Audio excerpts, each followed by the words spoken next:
With needles in hand, we spin through the air, knitting threads of love with utmost care. Colors and patterns in a dance they twirl, weaving wands warm the world. Howdy Daydreamers and welcome to Dakota Daydreams. Today we'll be checking out Weaving Wands, episode 7. And I realized today that I hadn't really done much work with the yarn this week, but it's mainly because anytime I had time to, I usually had a migraine or I was really tired or something. But that's why I designed the yarn plan this way. See, there's two parts of it that do actually require knitting, but there's also two parts of the yarn plan that don't. And building in a couple of steps like this make it easy to keep a little bit of progress going, even on weeks where it's hard to get a lot of progress out. Because even though I haven't gotten to it yet, I can do these last two real quick as soon as I show you some things that I've forgotten to get in video this week so far. Let's check it out. So recently, I've heard that some wool companies offer sample cards, so you can feel the wool before you buy it online, and I thought that was really cool. So I found this company called White Gum Wool that is actually an Australian Merino. I'm not really sure how to say it. I'm bad at pronouncing stuff, but Merino is what I'm gonna call it. Wool company, and they have a really detailed sample card. The outside has this adorable picture of a sheep licking a flower, and on the back of the little trifold, it has a ton of information on their biodiversity and ethics and how they manage their wool herds. And then on the inside, they have honestly pretty long for sample clip cuts of all kinds of the different colors in every ply they spin in, almost like just about all of them. And the ones that aren't actually in the card are very easily to visualize with what is. And I have been messing with it a bit. I have already pulled one of them out of the ribbon, but it's because it's just so soft. Like all of them are very, very soft. I have noticed if I like pull them straight down too much, they are very stretchy as well. And because they've included a sample of raw wool as well, I can show you why. Because raw wool from a merino sheep is kind of a medium length. Like it's not super short, but it's not super long either. And it's the super long length of some wools that gives them some durability to hold on to the fibers of each other when they're being pulled on. And that's why Marinero is super, super soft, but not usually known for being extreme durable. But they do have a four ply that's doubled as a sock yarn, according to the inside, so that's interesting to try at some point. What I find really fun about the raw wool, like straight from the fleece, though, is it's really cool to see like the crimp pattern, which is how wavy it is throughout, straight from the sheet. And it's also good to see how healthy the herd is because it's not too oily, but there is a very nice amount of lanolin in it, which is why it's very shiny and also darker closer to the side that was like right up against the sheet because it has more oil in it to catch the light. And then they've also included a sample of wool roving, which is wool that's been washed and then combed out so that it's ready to be spun. and it's kind of more blended together so it looks longer, but each individual fiber is about the same length as it would have been in the raw fleece, if that makes sense. And you can start to see some of the ends starting and stopping when you pull it apart a bit, and it's really reminiscent of cotton that's been pulled off the plant in this state, I think. But I think my favorite part about them including a little bit of combed roving is, yeah, it's not a whole lot, but it is enough to play with. It's very soft, and it makes me want to spin it, honestly. It makes me want to start spinning some yarn because I've always thought about it, and I've always thought that would be a really cool way to blend different natural colors together and make like a natural variegated yarn because sheep come in all kinds of colors. They're just usually selectively bred to be white, or their fleece is bleached at some point so it takes dye better. Or sometimes they even just dye right over top of the different colors in the fleece to give sort of different color effects without changing anything else in the dye process, just the color of the yarn or wool they're dyeing. And I know the main goals of spinning are to apply twist to the yarn and get it to stay there. Now, I think what would probably help is if I wrapped it around something as I went to kind of hold the twist.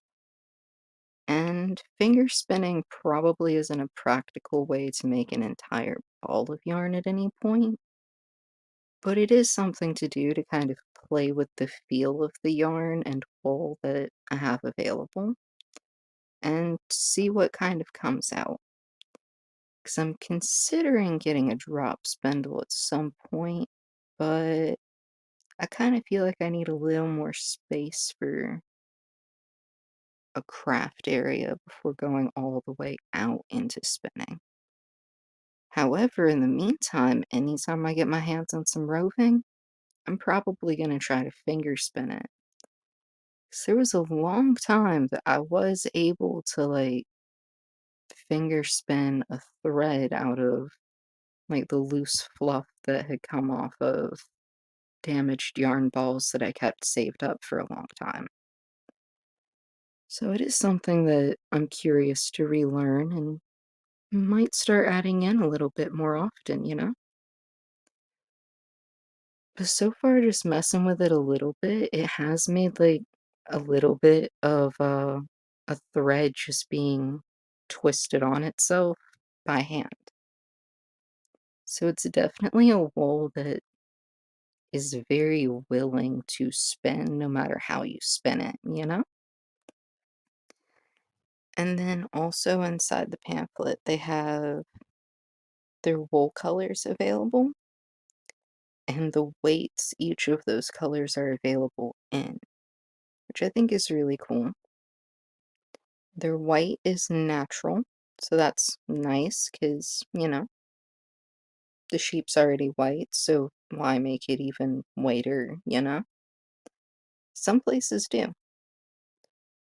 But I think my favorite is like the Ashburn or Ashbourne, I'm not really sure, but the ashy blue to gray.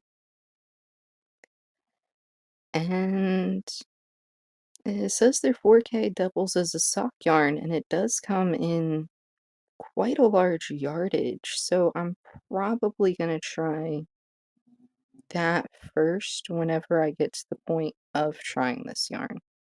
Because I'm sure it's in the plant somewhere, but I'm not sure where, because it's too soft not to? And then in the first section of yarn samples is their 8 ply or DK weight, which stands for double knit. Um, and that's pretty much somewhere around a number 3 sport to a number 2 fingering glut, like type yarn. It's lighter than a red heart, but it's heavier than the Bernay Baby Sport, if that makes sense. And it's really nice. It takes the colors very well from their dye process. And I can feel a slight difference in the natural. Like it just feels like the lanolin stayed on it better, which makes sense because most dye processes use some type of acid that's not great for hair oil, like even human hair dye. So, and it's all very well woven together. I can just tell that, like, if it was pulled on quite a lot, it would stretch a little. So it's for, stuff that's going to be handled a little more delicately because of that.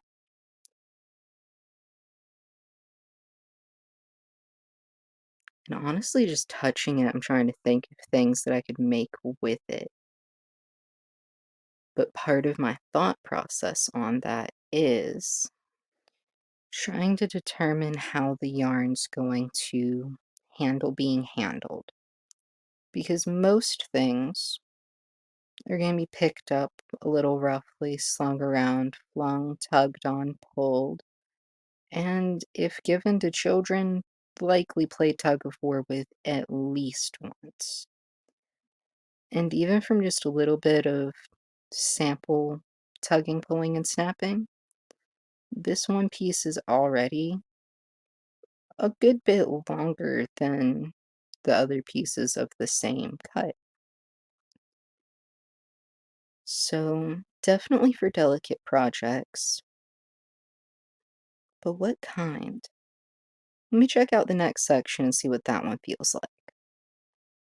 And this section is the 4-ply that doubles as a sock yarn, and then also a 10-ply or Aran weight yarn. Um, Now the 4-ply feels a little bit thin and honestly a bit lacy to me, but the 10-ply might just be my favorite wool weight so far because the thickness of it feels very similar to a red heart type thickness, which is kind of my brain's default for what size a yarn should be, just because it's the one I worked with the most earliest on. And it's also very almost spiral spun over it, so it's super springy and likes to spring back when like tugged and pulled on. So it feels like it's a bit more durable, even though it's still the same kind of wool, just having a couple extra strands spun to it. And that's one thing I find really, really cool about spinning, is you can take the same wool and just keep sort of adding more strands in a way and make it much more durable just by adding a little bit more and another strand to help it hold the weight. Because, I don't know, wool's another one of those things like sticks, where if you take one, it's gonna break, but if you take like a ton of them, it takes a significantly higher amount of force, even if it's just by a magnitude of a few, if that makes sense. And then there's the 12-ply or chunky boucle, I think. Um, and it's spun with like a lot more air in between the strands. It feels like it's super fluffy, but if pulled on, it feels like it's more likely to let go of the other strands than bounce back. And I have stretched quite a few of the pieces just messing with them with durability testing. So this is definitely one that I would personally be a little bit more careful with and handle more delicately. just because of how fluffy and light and airy it's spun.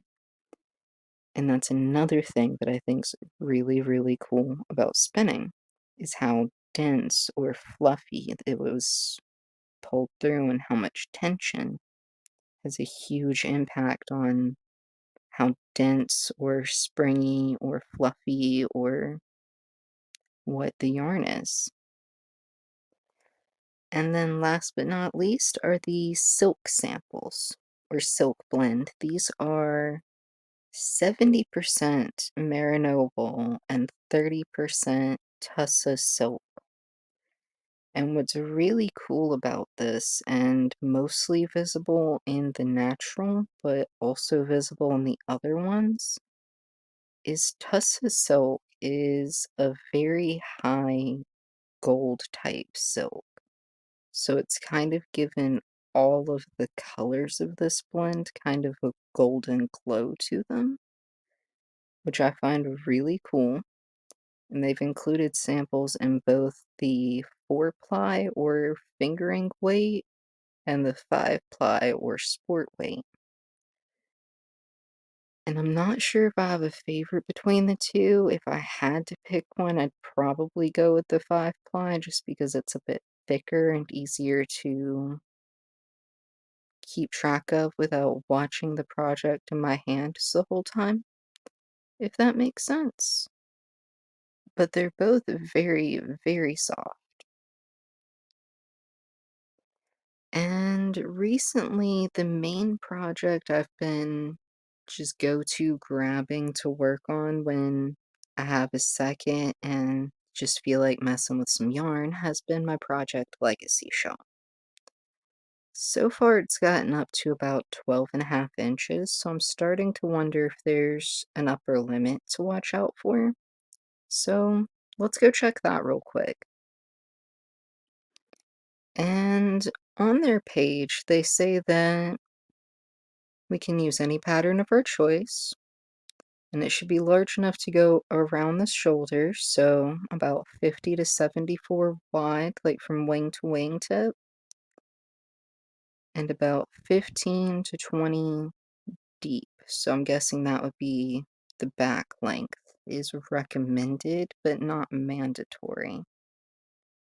So I'll probably try to keep it around, I don't know how long it's gotten, and the fact the yarn ball still looks virtually the same size, or I'm yarn ball blind, that's possible. Um, I think I'll go for 20 to 24 on this one, somewhere around there before I start doing a end border. And then my other task for today was to decide finally what I'm doing with this shawl. I wanted it to be the first pattern of the tween shawl, but it's just not setting great. And I think it's the single ribbing on the back panel. And I think what I'm going to do is frog this one and try to start a new one and do either double ribbing or what's called mistake double, where on the beginning part it's a single one and then goes into the double until the other edge, or something like that. And then this afternoon, I think I'm gonna see how far I can get towards doing some more onto the Magic Hat and see if I might be able to get one close to or all the way done today.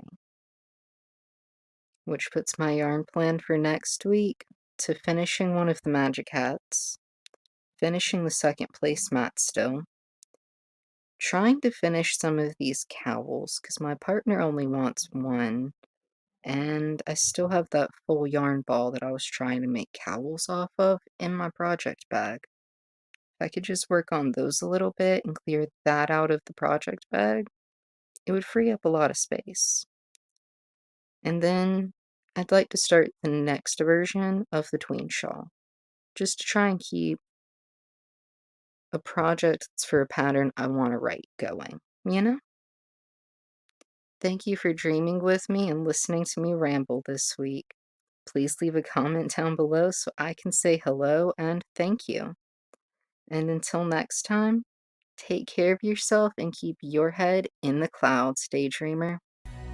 Scarves and mittens born from string, they hold the warmth of songs we sing. Through the yarn, life stories are pearl, crafting magic to heal the world. Wrap them tight